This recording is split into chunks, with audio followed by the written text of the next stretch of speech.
Tchelo, eu quero te agradecer muito, viu, por essa oportunidade aí, esse tempo aqui que você está dedicando pro meu canal, viu?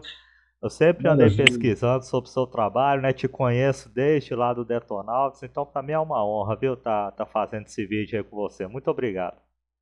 Cara, eu que agradeço pelo convite, assim, pela lembrança. E vamos lá, vamos trocar essa ideia aí. Ô, Tchelo, eu queria que você começasse falando um pouquinho como que foi o início, né? O seu início na música. Quem te apresentou, né? Os primeiros instrumentos musicais, os primeiros discos de rock, né? Como que foi isso aí na sua vida? Cara, assim, vou te falar que eu, de família mineira, foi muito difícil eu não passar pela música raiz, né? Que é o sertanejo raiz do interior do Brasil. Então, os meus tios ouviam muito, mas aquele bem antigo, né? Lá dos anos 80 tal, para trás. Então, eu comecei ali, influenciando pelo sertanejo do interior do país, ouvindo aquilo e tal. Depois meus pais começaram a escutar outras coisas, tipo Luiz Gonzaga, passaram por Padre Zezinho, então, assim, coisas que as pessoas nem imaginam que o roqueiro pode se influenciar, né? Mas tudo é música, não tenho preconceito com nenhum estilo musical, e comecei ali, nesse lugar. Lá para a adolescência, que chegou os anos 80, né, com aquele rock dos anos 80, e aí eu passei a amar aquele estilo de música, passei a gostar, ver os amigos tocando violão, né, Legião Urbana, Engenheiros, Paralamas, Titãs, aquela galera do Barão, Cazuza, enfim, toda essa galera do rock anos 80, e a partir dali, para tocar violão, foi um pulo para poder querer montar uma banda, né? Então, assim, mas o começo realmente foi lá nos primórdios do sertanejo raiz do Brasil. Sua família não é de músicos, não, né? Como que foi o apoio assim para você ser músico, né? Seus pais e tudo sempre aceitou como profissão mesmo isso? Cara, o início foi muito difícil, assim, né? Eu tinha muitos tios e apenas um tio, o tio Jairo, que tocava violão, assim, nas rodas e tal, mas nem era a profissão dele. Então eu gostava muito de ver ele tocando e aí comecei a pegar o violão, comecei a fazer umas brincadeiras e tal. Ele achou até que eu ia ser um guitarrista. Aí eu fui em frente, tocando ali meu violãozinho e tal. E nunca tinha pensado realmente montar uma banda, assim, né? Mas eu gostava de tocar violão, até que eu fui parar num encontro de jovens, esses encontros de jovens da Igreja Católica, né? Que você se encontra com outros jovens e realizações sociais, enfim, esse tipo de coisa. Então ali foi o lugar onde eu realmente comecei a me interessar mais por música e por instrumentos. Foi o lugar também onde conheci o Rodrigo Neto, que era o guitarrista do Detonautas, né, que faleceu em 2006, o cara que escreveu Outro Lugar e tal. Então ali a gente tocava violão junto. E aí eu acabei fundando uma banda pela internet em 97, né, e levei o Neto para ver os ensaios. E levei para ver o ensaio, no intervalo ou outro ele começou a fazer um som ali com os caras, né? E pouco tempo depois saiu o guitarrista, a galera da banda falou: "Ah, por que tu não chama lá aquele teu amigo aí para tocar com a gente aí, o cara toca bem e tal". Então nem fui eu que chamei o Neto, foram os caras da banda, né, na época, assim. Uhum. Então a partir dali que a coisa começou a caminhar mais, assim, né? A gente ralou muito ali no início da banda, né? Como qualquer início de qualquer coisa, tudo é muito difícil, né? Agora, enquanto você persiste, enquanto você acredita, enquanto você persiste, enquanto você batalha, você estuda, você acredita, pode vir o mundo inteiro falar que não vai, mas se você acredita, a coisa vai. Uhum. Basicamente assim, o início veio daquele sonho, né, de achar que você um dia poderia tocar num palco maior, poderia ir numa entrevista de um programa de televisão. Então, aquele sonho de acreditar mesmo, né? Eu vou chamar assim quase que um sonho amador, né? Você não sabe como é, você apenas quer estar lá e você Uhum. começa a buscar possibilidades de poder realizar o seu sonho. Essa banda que você falou com o Rodrigo já era o Detonauta já ou era algum trabalho antes dele ainda? Não, não, cara. A minha primeira banda foi o Detonautas. Assim, e eu lembro que quando a banda se formou, tinha muito aquela coisa de, porra, a primeira banda do mundo formada na internet. Na minha cabeça, cara, cara, isso é marketing. Era verdade e era o marketing. Então Uhum. vamos explorar isso aqui o máximo possível. A gente forçava em cima da banda formada na internet, acabava ganhando matéria, porta aberta em festival e tal. Então, a coisa começou a acontecer. Depois de um tempo, ninguém nem mais lembrava que era uma banda da internet. Foi apenas mais um ponto agregador na história da banda. Você citou o Rodrigo e a morte dele, né? Tem até uma história que eu lembrei agora, eu nem tinha te mandado, que eu vi você contando em outro podcast que envolvia o Rodrigo e um outro músico que eu admirei muito também durante minha vida, que foi o Champion. Foi um dia muito triste, assim, porque a gente estava perdendo. Eu perdi um grande amigo, né? A banda perdeu um excelente músico, que era, na verdade, um ponto de equilíbrio assim, entre todos também. E logo depois do enterro dele, o meu filho nasceu. Questão assim, de 20 minutos depois do enterro, eu tinha que estar na maternidade. Então foi um dia muito atípico, né, de poder sair de um cemitério e ir para uma maternidade, perder o melhor amigo e ganhar um filho. Então, assim, é algo que, se eu tiver que pensar algo positivo disso, eu vou na palavra equilíbrio. Senão, né, a gente pira. É. E quando eu cheguei no hospital, saindo do cemitério, cheguei na maternidade, quem estava lá na porta era o Champignon. Ele estava na porta, eu tomei um susto, assim, a gente nem era tão próximo, né? A gente só se encontrava assim nos shows, no backstage, e aí quando eu dei de cara com ele, ele olhou para mim e falou: vim aqui prevalecer a vida. Ele foi o único cara que foi para a maternidade, todo mundo foi para o cemitério. Então isso aí eu tenho uma gratidão muito grande por ele, que ele ficou do meu lado até a hora que meu filho veio ao mundo. Quando as pessoas começaram a chegar, aí ele saiu. Massa. E aí poucas vezes encontrei ele depois, mas tenho um carinho muito grande por essa atitude dele. Ô Tcheli, o audiovisual na sua vida veio quando? A partir do momento que você saiu do Detonautas, você começou a se dedicar nessa área, né? E essa área, assim, ela entrou na sua vida, você ainda estava na banda, né? Eu lembro você falando que já saía com a câmera, né? No hotel, alguma coisa assim, sempre filmando, né? Como que você surgiu esse interesse, assim, do audiovisual? Cara, assim, tem gente que acha que foi durante a banda, tem gente que acha que foi depois que eu saí da banda que eu me aprofundei nessa coisa de audiovisual, mas é medo engano. Eu comecei no audiovisual com 9 anos de idade. Estou com 48. Aham. Então eu descobri aquelas câmeras da Kodak, né, aquelas câmeras pequenininhas com filmes de 36 poses, e eu achava incrível você apertar um botão e você paralisa o momento para sempre, você eterniza um momento. Aquilo, na minha cabeça, aos 9 anos, era incrível. Então eu gastava a minha mesada, a grana que eu conseguia ali, comprando filme e tirando foto. E isso foi ampliando a minha visão, né? Porque você começa a caçar, você começa a entender o que é textura, o que é enquadramento, o que são cores, o que é luz. Isso veio naturalmente aos 9 anos. Então, dali para nunca mais deixei a fotografia de lado.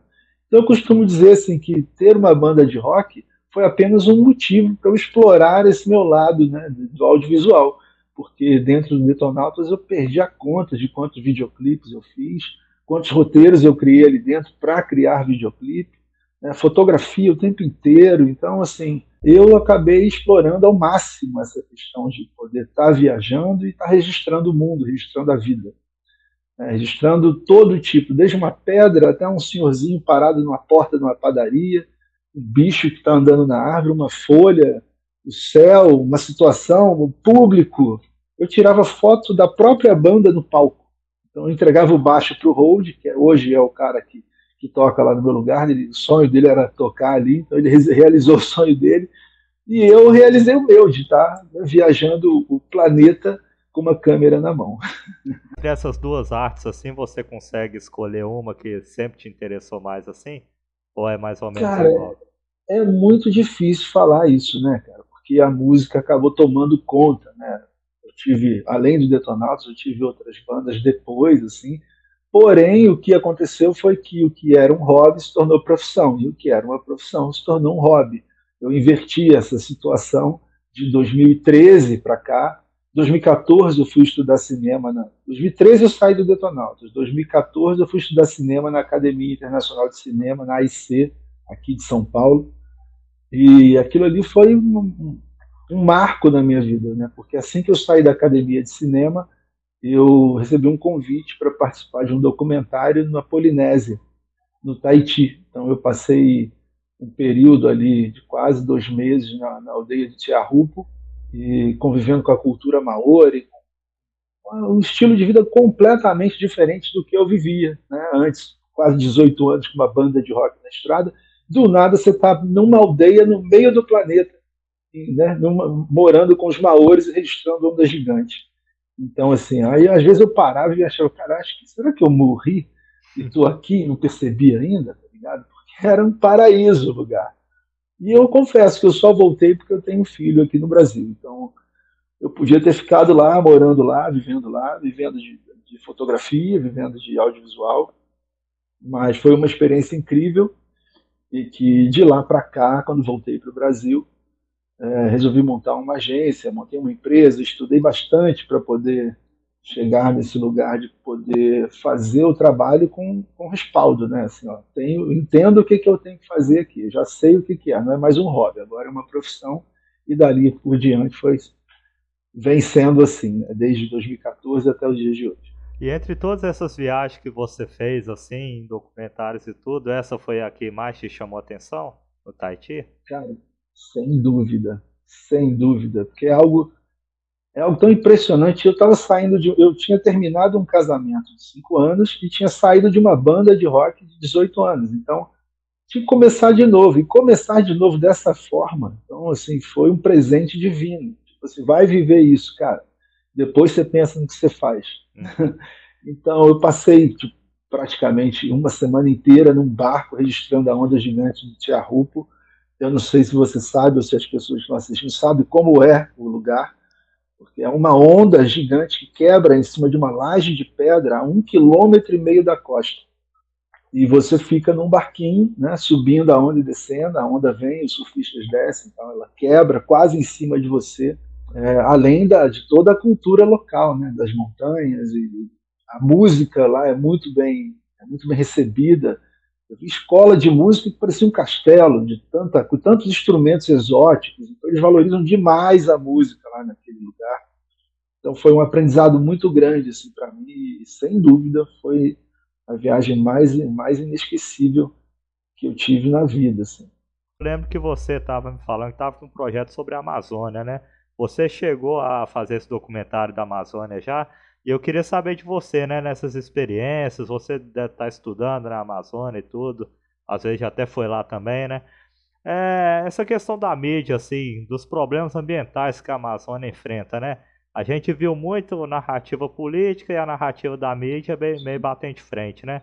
Você acha que é noticiado assim na proporção real do que você conhece? Cara, eu vou te falar o seguinte, voltando um pouquinho, assim, ainda na época de banda, eu lembro quando o Detonautas tocou no Rock in Rio em 2011. Uma semana depois, a gente foi tocar em Maués, num festival do Guaraná Antártica, que era no coração da Amazônia. Né? Então, 40 minutos do aeroporto de Manaus para dentro da floresta e de aviãozinho. Era como se tinha como chegar lá. E eu lembro que quando a gente chegou no aeroporto de Manaus, eu tirei a câmera, né, botei na mão, tipo um robô. Eu andava assim, a câmera era uma extensão da minha mão. Então, eu comecei a registrar um vídeo onde eu já sabia o que eu ia filmar. Então, eu filmei editando. Eu pensei, pô, aqui tem um cachorro, ali tem uma árvore, aqui tem escrito aeroporto. Cachorro, árvore, aeroporto. Agora eu vou filmar aeroporto, banda, sala de embarque. Aeroporto, banda, sala de embarque. E fui fazendo isso durante toda a viagem. Até chegar lá em Maués durante o dia. Então, assim, o que menos tinha nas minhas filmagens era o show. Uhum. Então, era toda a parte que tinha por trás da cena. Eu aparecia pouco, porque era o cara que estava filmando, ninguém me filmava, mas eu registrava grandes acontecimentos. E então isso daí virou um documentário de 9 minutos que acabou entrando nos extras do DVD do Detonautas. Se você procurar no YouTube, você vai encontrar Maués uma semana depois. É o nome. Uhum. E a partir desse documentário que foi feito ali na Amazônia, pegando avião, filmando a floresta, mostrando o povo, andei pela rua, registrei isso tudo. Então, isso acabou chegando até algumas pessoas da Unesco, da Bifuca Unesco, né, que é um braço da Unesco, que é um braço da ONU, e eles me convidaram para trabalhar junto com eles, desenvolvendo roteiro, né, tentando encontrar soluções também para os problemas que existem, de fato. Então, a partir dali, a agência que eu tenho no Rio, que é a agência Transforma, eu estou em São Paulo hoje, estou aqui abrindo novas frentes de trabalho também com audiovisual, vim aqui para estudar roteiro, mas ainda sigo estudando, né?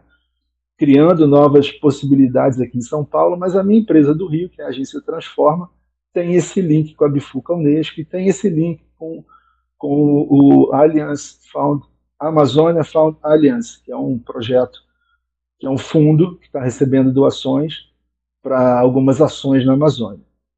Então a Transforma tem esse link com a Amazônia, onde eu sou o cara que cuida da parte de roteiro e de audiovisual. Claro, estudei muito sobre a Amazônia, estudei sobre os pilares da ONU, os pilares da Unesco, e tudo que a Bifuca Unesco é capaz de fazer, né, pela Amazônia. E aí eu concluo o seguinte, cara. A gente escuta muito falar sobre desmatamento, de fato ele acontece, todo mundo sabe que ele acontece, mas todos esses outros fatores que acontecem ali, tipo o trabalho escravo, a educação, o saneamento básico, são problemas que você encontra em qualquer lugar do mundo. E lá também acontece, né? Porém numa escala mais agressiva. Né? As pessoas, tem gente que mora no meio do mato, não tem banheiro, não tem luz, não tem água.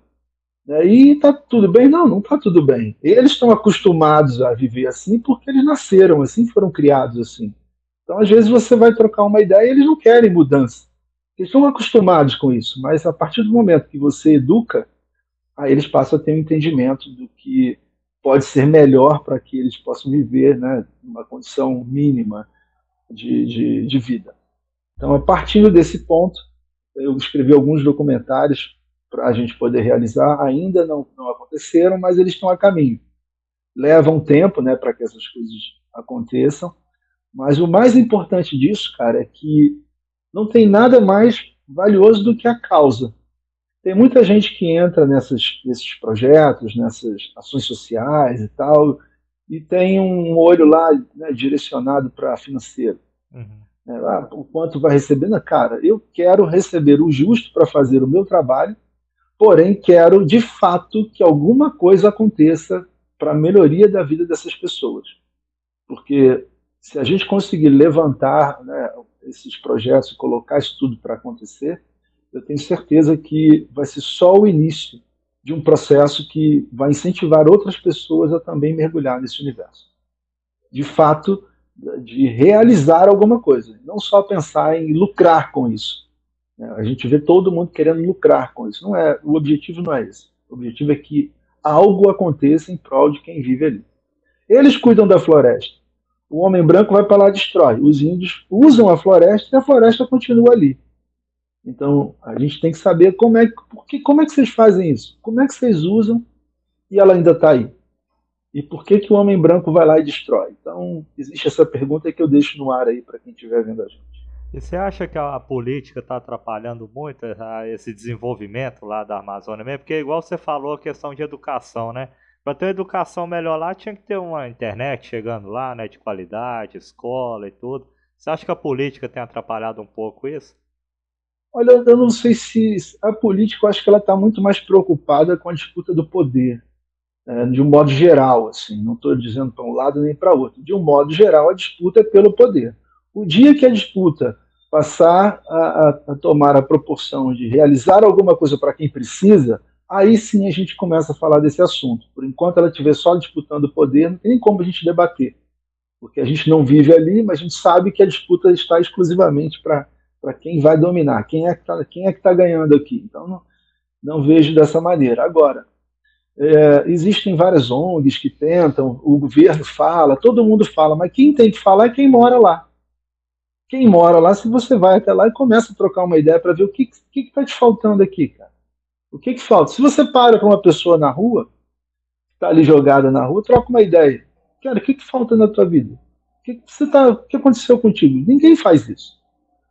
Né? Então, assim, eu falo muito dessa condição, porque não falo só sobre a Amazônia, eu falo da condição humana, precária, que a gente encontra. Às vezes você está andando na rua, você para no sinal de trânsito, você vê uma família jogada no canto assim, aí você está com alguém no carro, você fala, pô.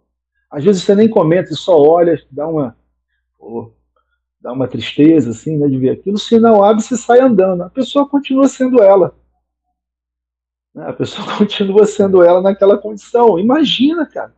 Mas quem está preocupado com isso? Quem está preparado para lidar com isso? Para fazer alguma coisa? Então, assim, a gente quer realmente que as pessoas tenham essa visão verdadeira de se preocupar com o próximo, que eu acho que é algo que está muito em falta nesse planeta inteiro. Se preocupar com o próximo. Isso aí eu acho que é a coisa que mais falta nesse planeta aí para que a gente possa viver com um pouco mais de dignidade. Tchelle, pra gente finalizar, o que você acha aí da valorização do cinema brasileiro? Você acha que tudo que é feito, né, no cinema, eu vejo muita gente reclamando do filme brasileiro, né? Sempre que é filme brasileiro, eles reclamam, cita muito só Tropa de Elite, Cidade de Deus, que ficaram mais conhecidos assim, né? Você acha que o cinema brasileiro ele é valorizado pelo próprio brasileiro aqui dentro? Eu acho que ele, de uns tempos para cá, ele passou a ser mais valorizado, sim. É claro que essas grandes produções, elas têm uma temática bem segmentada, né, cara? Vão para dentro da favela, então parece que assim, o Brasil é uma imensa floresta que tem algumas favelas, assim, né? Não é isso, né, cara? A gente tem coisas muito bacanas aqui. Então, assim, a gente tem coisas muito legais aqui. A arte do Brasil ela é muito rica e as pessoas estão descobrindo isso pouco a pouco. Né? Não só a gente fala, a música do Brasil é uma droga. Pô, cara, você tem opção de ouvir, entendeu? Você vai para dentro da internet, você pode ouvir o que você quiser. As plataformas de streaming, você pode ouvir, não tem que ficar reclamando. Cada um escuta o que quiser, entendeu? Ah, mas a massa, problema da massa, deixa a massa ouvindo. Então, vai ouvir, vai você. Se tem a legião do rock, vai ouvir rock. A galera do axé que ouvir axé, vai ouvir axé. Então, assim, cada um escuta o que quiser. Assim como no cinema, cada um assiste o que quiser. Não acho que tem que ter uma regra para tudo, entendeu? Assim, com relação à arte. Eu lembro uma vez, eu estava dentro de uma van indo para um show, nem lembro onde era, e aí eu peguei um livro, uma revista que estava assim, né, no banco, assim. Aí peguei a primeira página que eu abri, tinha uma frase escrita. Aí eu fiquei olhando aquela frase assim, não sei por que decorei a frase. Decorei. Aí eu falei, um dia eu vou usar essa frase. Eu acho que chegou o momento. Que a frase dizia assim: o Brasil, com a sua cultura vibrante, está muito bem posicionado para movimentar o seu setor criativo de forma significativa. E é isso. Tem muita gente talentosa nesse país e eu acho que o brasileiro precisa acreditar mais nele. Acreditar mais. Os gringos não são melhores que nós. Eles se preparam mais, eles estudam mais, eles têm mais condição financeira de se preparar. Uhum. Então, assim, o brasileiro que se dedica e alcança alguma coisa, ele é 3 vezes melhor que o cara lá de fora. Porque ele não tem tanto recurso, mas ele tem talento. Então, aposta no talento, cara, e corre atrás que uma hora vai. Tchelo, quero te agradecer muito de novo, viu, pelo tempo aqui. Quer divulgar alguma coisa? Quer passar sua rede social? Fica à vontade aí, viu? O espaço é seu. Maravilha. Cara, quem quiser saber um pouco mais, quem quiser trocar uma ideia, pode me chamar ali no Instagram, né? Tem @Tchelo_Eduardo, TCHELLO ou manda uma mensagem ali no site da Transforma, agenciatransforma.com e vamos em frente, cara. Audiovisual, produção musical, consultoria para redes sociais. Então, assim, todo esse universo que envolve música e imagem, eu estou aí para a gente poder colocar tudo para frente. Para Beleza. frente e daqui a pouco ir para cima. Beleza, vou colocar tudo na descrição aqui do vídeo também, sua rede social, tudo direitinho, beleza? Obrigado de novo, viu? Saúde pra você, sucesso aí, obrigado pelo tempo, viu? Seu tempo tá corrido, mas obrigado pelo apoio e pela confiança aí que você me deu. Maravilha, Lucas. Fica com Deus aí. Obrigado, parabéns pela tua iniciativa, cara. E segue em frente, porque esse canal é importantíssimo. Assim. As pessoas vão acompanhando, vão entendendo e você está valorizando a cultura do país. Parabéns. Obrigado, viu? Um abraço. Valeu. Um forte abraço. Até mais, gente. Valeu.